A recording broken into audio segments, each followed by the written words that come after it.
Hello everyone, आज की इस वीडियो में हम देखेंगे atomic spectrum of hydrogen atom. मतलब जब एक इलेक्ट्रॉन हायर एनर्जी लेवल से लोअर एनर्जी लेवल पर क्या करता है, ट्रांजिशन करता है। तो जब ट्रांजिशन के दौरान वो एक एनर्जी को एमिट करता है, तो एमिट जो एनर्जी होती है वो फोटॉन्स फोटॉन्स की फॉर्म में एमिट होती है।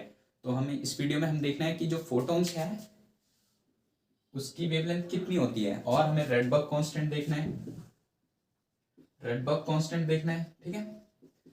फिर उसके बाद हम देखेंगे कि डी ब्रोगली की क्या एक्सप्लेनेशन थी। डी ब्रोगली की क्या एक्सप्लेनेशन थी क्वांटाइज एमवीआर एंगुलर मोमेंटम के ऊपर, बोर का सेकंड पोस्टुलेट। और हम देखेंगे स्पेक्ट्रल सीरीज।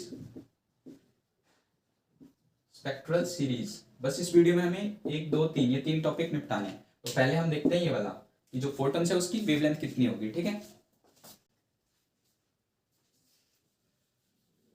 तो सबसे पहले हम देखते हैं एनर्जी की। जो एनर्जी होगी ई एन, उस इलेक्ट्रॉन की जो ट्रांजिशन कर रहा है उसकी क्या होती है, हमने पिछले वीडियो लेक्चर में देखा था, -1/n² m⁴ अपॉन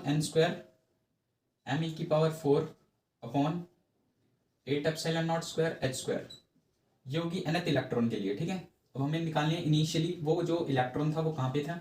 इनिशियली जैसे वो यहाँ था इलेक्ट्रॉन, फाइनली वो यहाँ है, ट्रांजिशन किया उसने हायर एनर्जी से लोअर एनर्जी पर।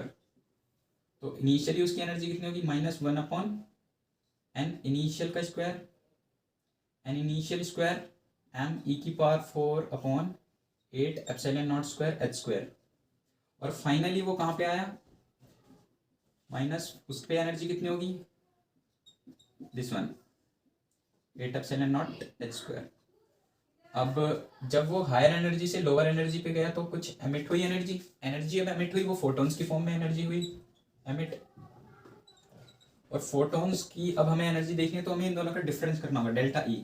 कितनी एनर्जी आई initially minus finally, E initial minus E final. Initial वो कितना था, -1/n इनिशियल स्क्वायर m⁴। ये काम करते हैं, इन दोनों को कॉमन ले लेते हैं। दोनों कॉमन है ना दोनों, तो हम इसको कॉमन लेते हैं तो m⁴ अपॉन 8ε0² h² ब्रैकेट में आएगा -1/n इनिशियल का स्क्वायर माइनस n फाइनल का स्क्वायर, ठीक है। और डेल्टा ई को हम क्या लिख सकते हैं, hc/λ लिख सकते हैं। तो हम hc/λ लिखते हैं। अब यहाँ पे 1/λ hc को इस साइड ट्रांसफर कर देते हैं, m⁴ अपॉन hc 8ε0² h²। और यहाँ क्या करते हैं, इसको कॉमन ले लेते हैं हम। तो -1/f² minus 1/ni², minus common नहीं आएगा ना, ये प्लस हो जाएगा, ये प्लस हो जाएगा ना। जब ये माइनस डिफरेंस कर रहे हैं माइनस और इसका माइनस, ये कुल मिला के प्लस हो जाएगा। अब हम इसको इधर लेके आते हैं, इसको इधर, तो ये हो जाएगा 1/n final minus n initial का स्क्वायर। अब यहाँ देखो 1/λ इज इक्वल टू, अब पूरी इसके बदले हम क्या लिखते हैं, आर। ये यार क्या होता है, Rydberg constant, -1/n initial square. तो इसका मतलब आर हमारे पास कितना आया, m⁴ अपॉन hc 8ε0² h²। और इसकी वैल्यू कितनी होती है, अगर इस हम कांस्टेंट के जितने भी, ये constant h Planck's constant, speed of light 8 constant, ε0 constant, constant constant constant, तो इन सबकी कांस्टेंट की वैल्यू जब हम डालते हैं तो हमारे पास रेडबर्ग कांस्टेंट की वैल्यू आती है 1.1 × 10⁻⁷ m⁻³ आती है रेडबर्ग कांस्टेंट की वैल्यू। अगर हम रेडबर्ग कांस्टेंट का इनवर्स करते हैं तो आती है 91 नैनोमीटर, ठीक है। वेवलेंथ ऑफ फोटोन, ये क्या है, wavelength of photon, wavelength of photon, ठीक है। तो हुआ क्या, जब इलेक्ट्रॉन ने ट्रांजिशन किया हायर एनर्जी से लोअर एनर्जी पर, तो जो एनर्जी एमिट हुई वो फोटॉन्स की फॉर्म में एनर्जी एमिट हुई। और उस फोटोन की वेवलेंथ कितनी है, दिस वन, ये एनर्जी, ठीक है, ये एनर्जी, सॉरी ये वेवलेंथ, ठीक है। इसका काफी ज्यादा यूज होता है 1/r का, इसलिए हमने इसकी वैल्यू इन्वर्स करके देख ली कि कितनी आती है। ठीक है, अब हम देखते हैं स्पेक्ट्रल सीरीज। ठीक है,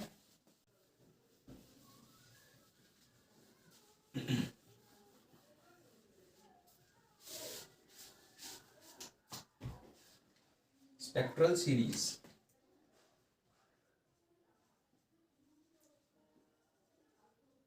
स्पेक्ट्रल सीरीज क्या होता है, देखो जैसे कि ये n is equal to 1 orbit है। ठीक है, ये n इज इक्वल टू 2 है सेकेंड ऑर्बिट, ये n इज इक्वल टू 3 है, ये n इज इक्वल टू 4 है, ये n इज इक्वल टू 5 है, और करते करते करते करते ये जो है ये n is equal to infinity है। कितना, n is equal to infinity.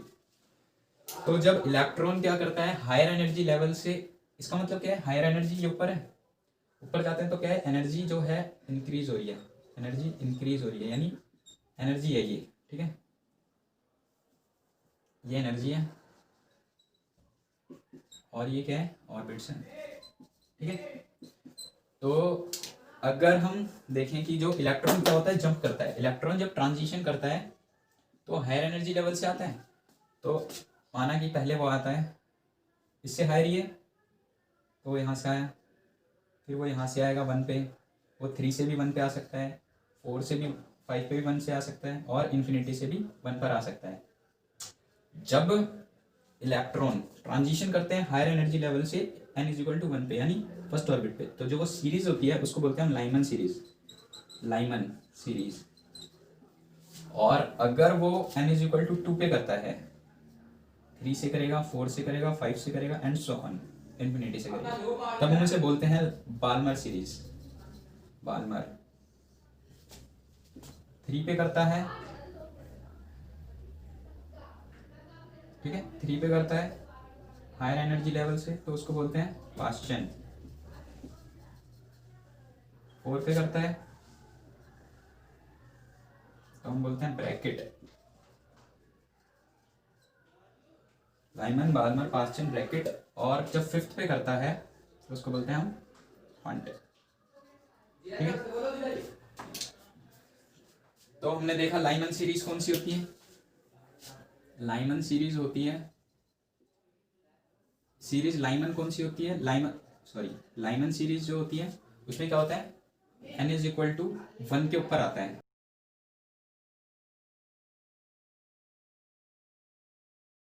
जब n इज इक्वल टू, इसमें क्या होता है, कहाँ से आती है, इसमें जो n फाइनल होगा, इनिशियल तो 1 पे आई, वो फाइनली वो 1 पे आई, कहाँ से आई, इनिशियली वो कहाँ हो सकती थी, वो 2 पे हो सकती थी, 3 पे हो सकती थी, 4 पे, एंड सो ऑन।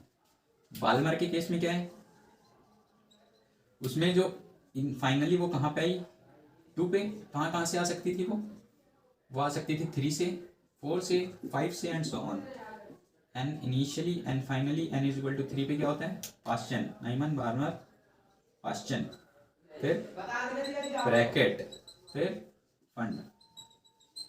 ये यहाँ कहाँ फाइनली कहाँ पे मतलब आई, 4 पे, ये 5 पे, कहाँ से आ सकती थी, ये आ सकती थी 4 से, 5 से, एंड सो ऑन, ये आ सकती थी 5 से, 6 से, 7 से, सो ऑन, ये आ सकती थी 6, 7, 8, सो ऑन। ठीक है, सीरीज। और ये क्या है,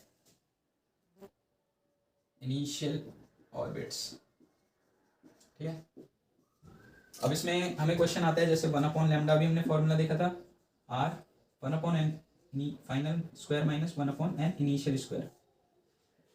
तो उसमें वेवलेंथ बतानी है हमें क्या होगी, wavelength 1/λ is equal to r की वैल्यू कितनी, देखते हैं, r को भी r ही रखते हैं, मानते हैं ये लाइमन सीरीज के लिए कर रहे हैं, किसके लिए, लाइमन के लिए, जिसमें फाइनली कितना है 1 स्क्वायर माइनस वो इनिशियली कहाँ थी, वो मान ली कि वो सेकंड वाले से आई है, सेकंड वाले से वो फर्स्ट वाले पे आई है, यानी हम इस वाले की बात कर रहे हैं, चलो इसकी बात कर लेते हैं। ये कहाँ से आई है, 3 से आई है, तो इसके लिए इनिशियली वो 3 पे थी, वो आई किस पे, 1 पे, तो इसमें वेवलेंथ बतानी है। तो 1/λ is equal to r 1/1 minus 1/9, तो 1/λ is equal to 1/λ is equal to कितना है, r नीचे कितना हो जाएगा 9, और ऊपर 8/9। अगर हम इसको इधर ले जाते हैं तो ये क्या होगा, 9 अपॉन 8 r is equal to lambda होगा, r 1/r होगा, 1/r, और ये 9/8, 1/r की वैल्यू 91 नैनोमीटर और 91 नैनोमीटर देखी थी ना, तो सेक ऑफ सिंप्लिसिटी के लिए लैम्डा इज इक्वल टू 9/8, यानी ये हमारी आ गई वेवलेंथ नैनोमीटर में। बाकी काट पीट के सॉल्व कर लेना, ठीक है, ऐसे क्वेश्चन पूछे जाते हैं।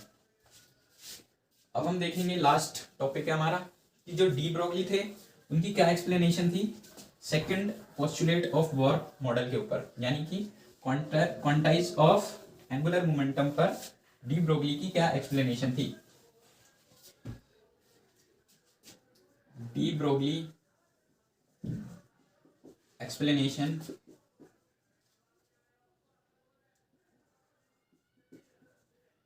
On angular momentum, angular momentum. तो जो डी ब्रोगली थे वो कहते हैं अगर न्यूक्लियस जिसका रेडियस एक न्यूक्लियस और एक एटम जिसका रेडियस r है, उसमें जो इलेक्ट्रॉन रिवॉल्व कर रहा है वो करता है कैसे, वेव नेचर में, वेव की तरह वो रिवॉल्व करता है। ऐसा कौन कहता है, डी ब्रोगली, ठीक है। ये वेव की तरह जाएगा इलेक्ट्रॉन, ऐसा डी ब्रोगली कहते हैं। और डी ब्रोगली और वेव नेचर, अगर किसी चीज का वेव नेचर होता है तो जो उसका सर्कमफेरेंस है, वेव नेचर होने के लिए क्या कंपलसरी है, जो उसका सर्कमफेरेंस है यानी सर्कल है, जो उसका सर्कमफेरेंस है वो क्या होना चाहिए, वेवलेंथ के मल्टीपल होना चाहिए, ठीक है।